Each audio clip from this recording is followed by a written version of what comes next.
নমস্কার বন্ধুরা, আমার ছাদ বাগানের সেই ড্রাগন ফলের গাছ 2 বছর হয়ে গেল।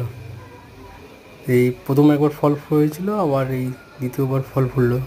ফলের গায়ে দেখেছেন পিঁপড়ে কেমন ঘুরছে, খুব মিষ্টি ফলটা। খাবো দেখি।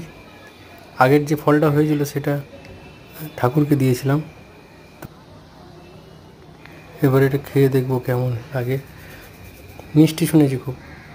আর আমার দুটো সেট আপ করা আছে, সেখানে অনেকগুলো ডাল বেরিয়েছে, দুটো হয়েছে, আর নেক্সট পাবো কিনা বুঝতে পারছি না।